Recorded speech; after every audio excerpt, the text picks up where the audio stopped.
Hey there, welcome back to another video. This time around, it is my review of the 1997 true crime exploitation film, The Manson Family. Now, this is one of those films that I wouldn't say that I really liked, but there were things about it that I definitely appreciated.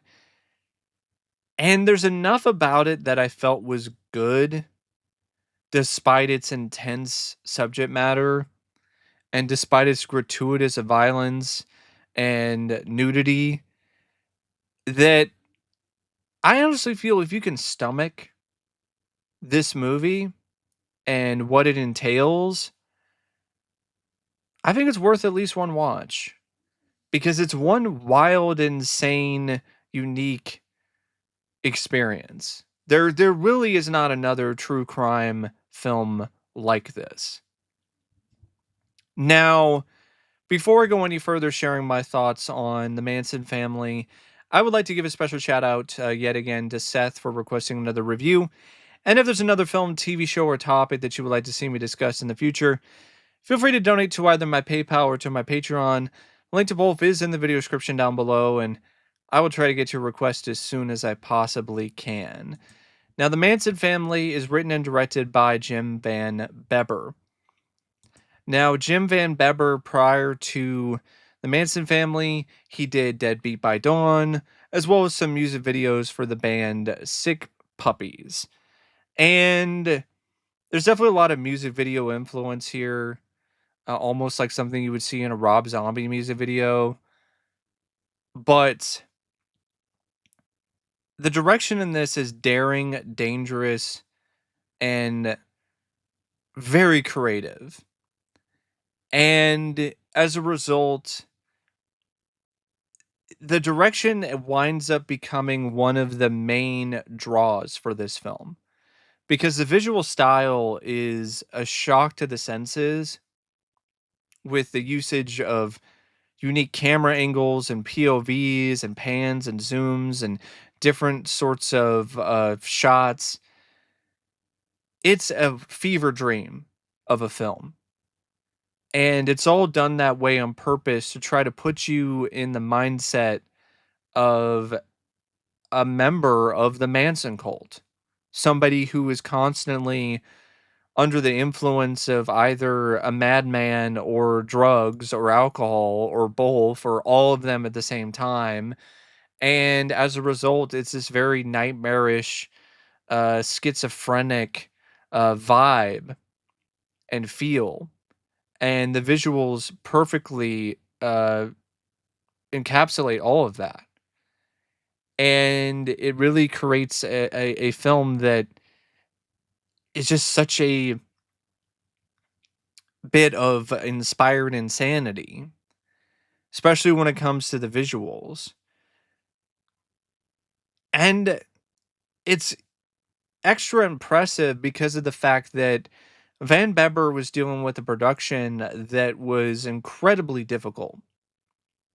This is a film that throughout multiple points throughout shooting, he ran out of money, had to stop shooting the film, then had to start again later on. He actually shot an entire short film called My Sweet Satan in order to finance the funding to finish this movie.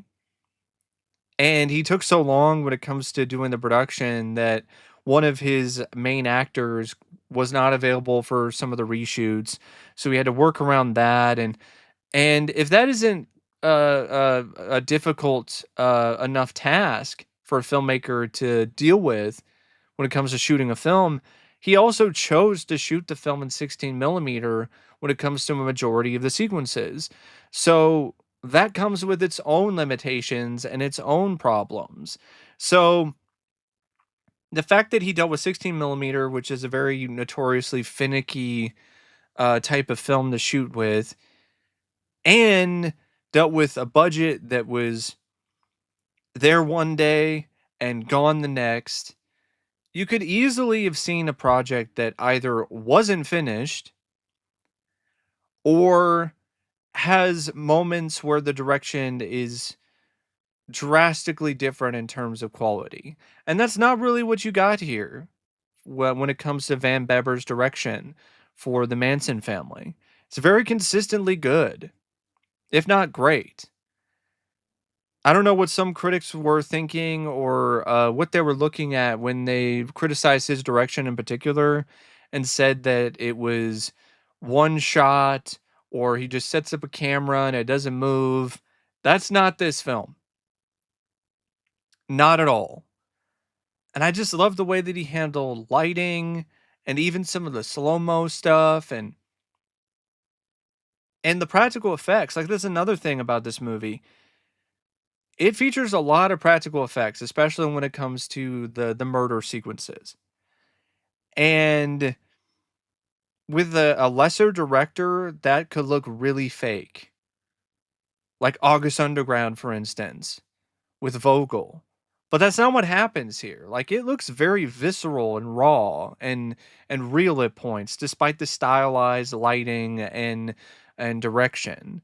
I genuinely feel that Van Bebber's direction in this is tremendous, and I think he deserves a hell of a lot more credit for his work in this film than he gets, even to this day.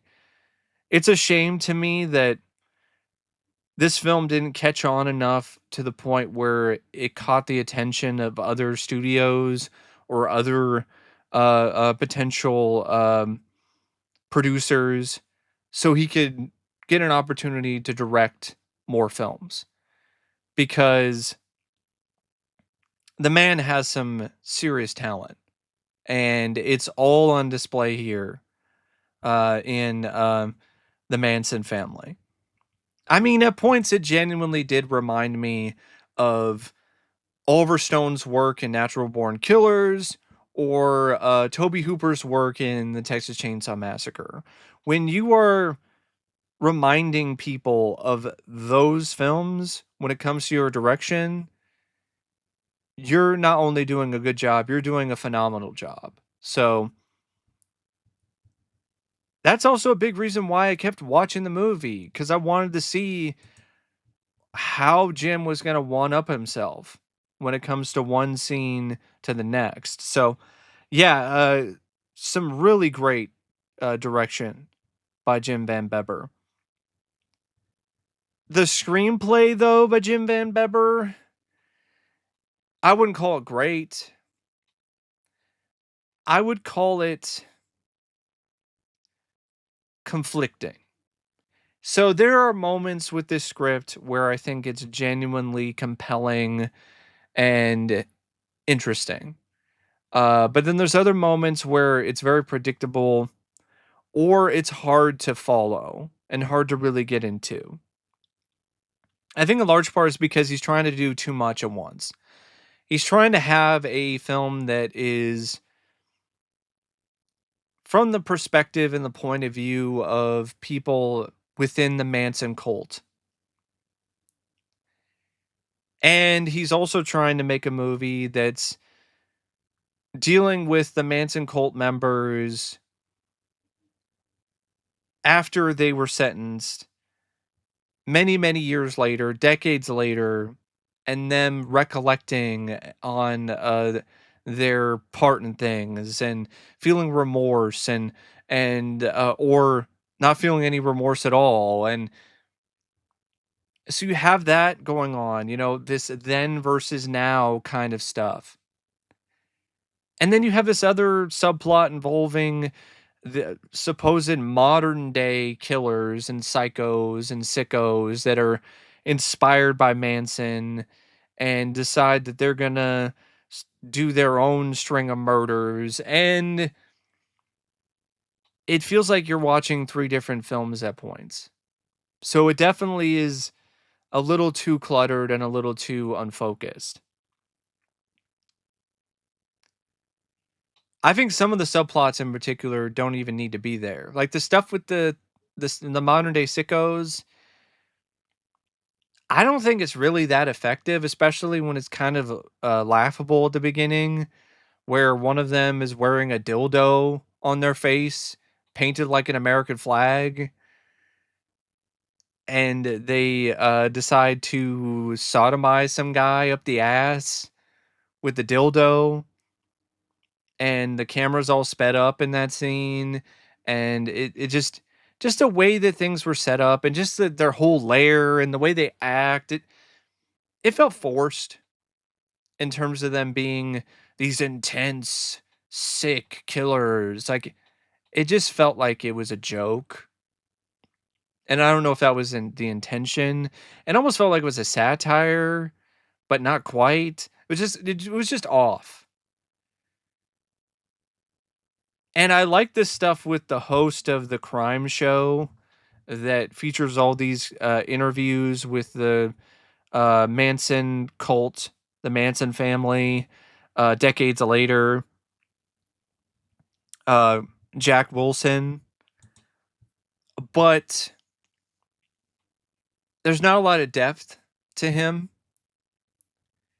and I think it's a bit of a missed opportunity to not focus on him more.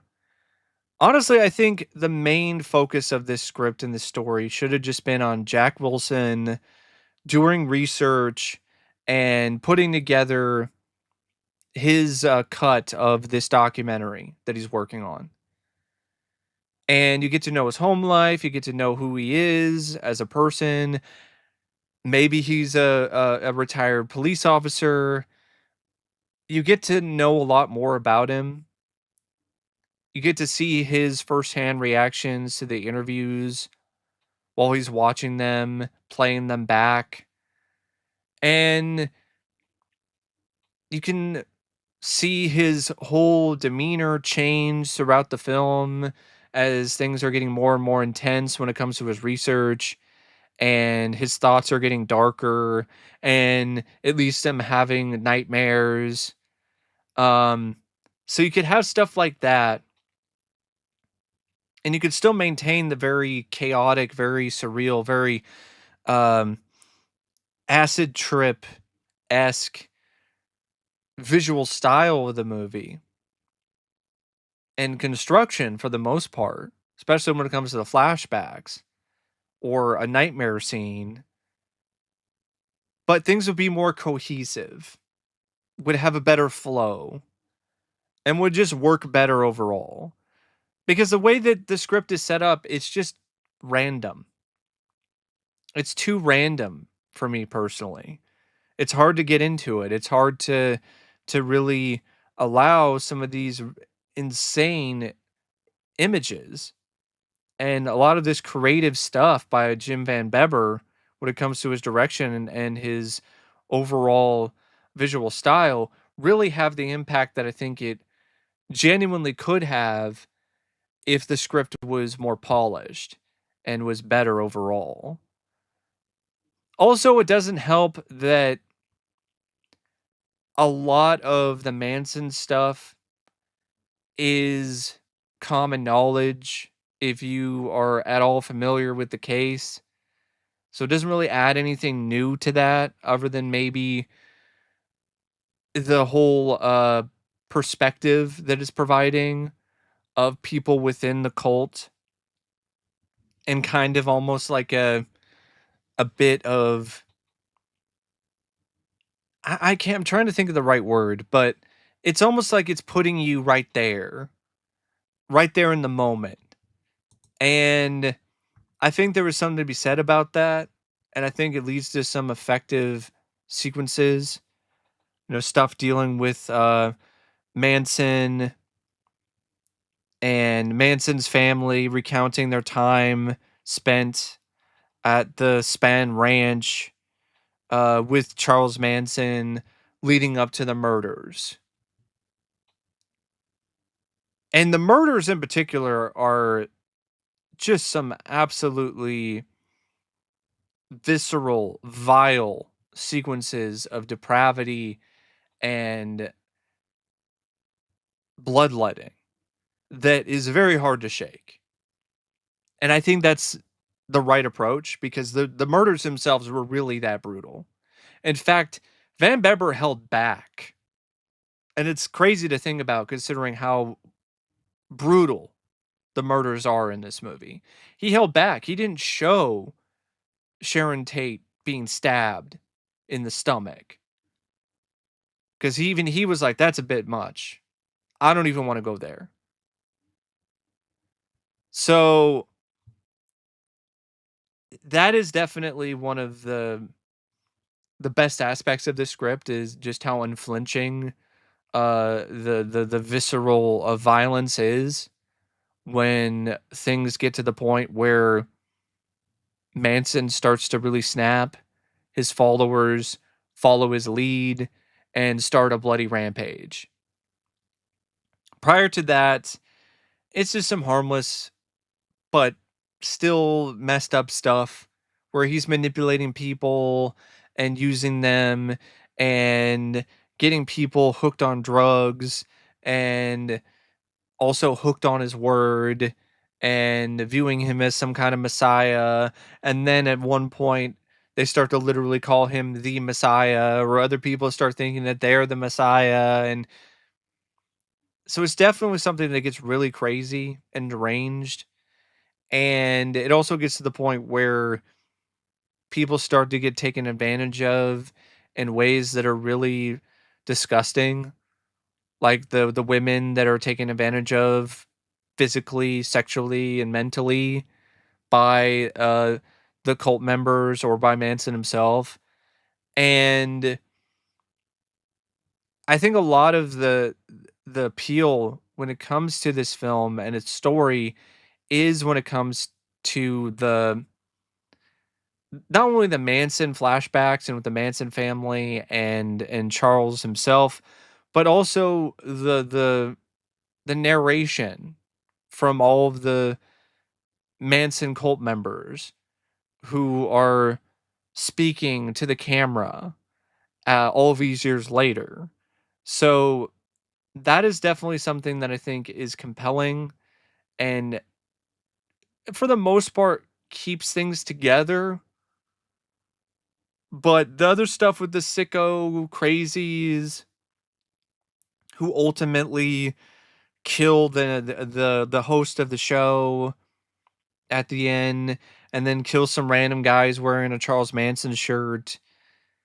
That really didn't do anything for me, and I don't think that was very well written. It felt tacked on. Like Van Bebber was throwing that in there to try to make things more contemporary or make the film more topical, and it just wasn't needed. So, like I said, just focus on the host of the show creating this special or creating a documentary of his own. Um, Jack Wilson, get to know him better, get to know his story, get to know why he wants to do this, why he wants to create this project that's about the Manson family, why he's so passionate about showing this other side that a lot of people don't show, which is from the perspective of the family members themselves and not just Charles Manson. And then have the same flashbacks, have a lot of those same elements that do work in the script, but it just is a much more cohesive whole. But that's just my personal opinion and viewpoint of the script by Jim Van Bebber. Now, the performances by the cast, I'm not going to say that they're award winning, but they work. They're good for what this film is. Like, I think Marcello Games, for instance, I felt he was definitely the best performer as Charles Manson. Actually, he's one of the best actors I've seen play Charles Manson, other than Steve Railsback from Helter Skelter. Um, I felt he did a pretty convincing job playing Charles Manson in this, with the mannerisms and the vocal patterns and just the overall wild, um, insane, inflamed nature of this character. This person, uh, Charles Manson. But Marc Pitman is Tex, He was also decent as well, pretty good.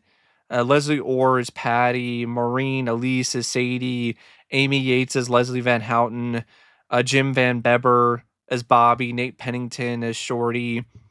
Like, their performances were also good too for what they were trying to do. But I also want to give everyone in the cast who played the Manson family members extra kudos because they not only played one role, they played at least a couple roles in this. Two different takes on these same characters. So they played themselves when they were younger, and then they also played themselves when they were older. So to effectively convey that, to be these older versions of themselves, and it comes across as actually somewhat genuine and not a bunch of people just wearing old age makeup and wigs and just, saying, "Oh, I remember the days back when I was on Manson's farm," it's something that I think deserves a hell of a lot more credit. Like, these performers deserve way more credit than they're getting because a lot of these interviews that they do for the show, the fake show in this, they come across like it's the real thing. Like, you're actually watching the real interviews, and it's not an act. And that's a really good uh, example of some very effective acting. Carl Day is Jack Wilson. I liked him as well. You definitely bought him as a photojournalist or just a journalist in general or the host of some kind of crime show. This actor, Carl Day, he had Tim White, the host of Sightings energy. And so I like that. He almost sounded identical to Tim White, to be honest. Like, his broadcaster voice was very similar. It made me wonder if they were related, actually. But yeah, for the most part, pretty good cast. The editing by Michael Capone and Jim Van Bebber, as well as the cinematography by Mike King, for the kind of film that this is, this whacked out, crazy, wild, experimental movie that in a lot of ways is just an extended acid trip or a really bad trip gone to hell. It's some good stuff. It's some really good technical uh, work by everyone involved. And the music by Phil Anselmo and Ross Carpelman, it's not the most memorable bit of music you'll hear or like the greatest compositions, but there's still something very unnatural and uneasy about it. And it really fits well with the overall film. It's a kind of thing where by itself wouldn't be much, but with the movie, it really does help elevate the film a little bit. Maybe not to a tremendous amount, but at least elevate it a little bit.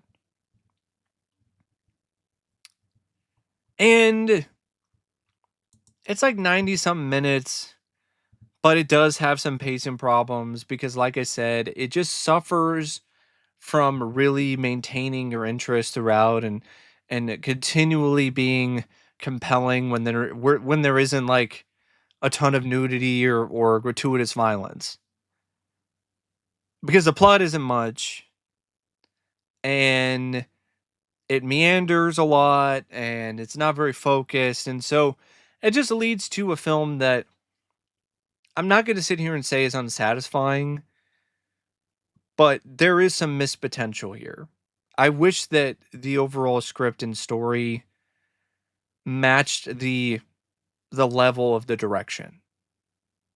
Maybe Jim might have been better off collaborating with another writer to kind of work through some of the kinks a little bit more when it comes to the script. 'Cause I think that definitely could have paid off in a pretty big way for this film.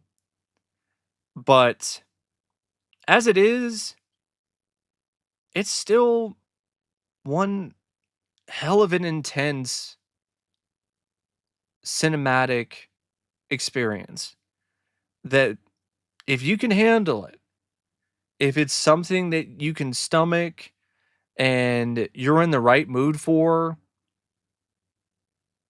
I do feel that it's worth a watch. Because in the true crime genre in particular, this is on a level all of its own. There isn't another film like it in this genre.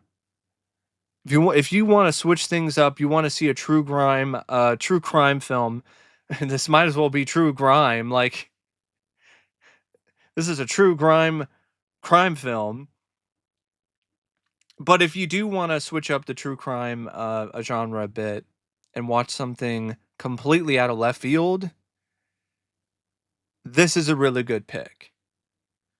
But anyway, thanks for watching my review of the Manson Family, and until next time, I'll see you later. See ya.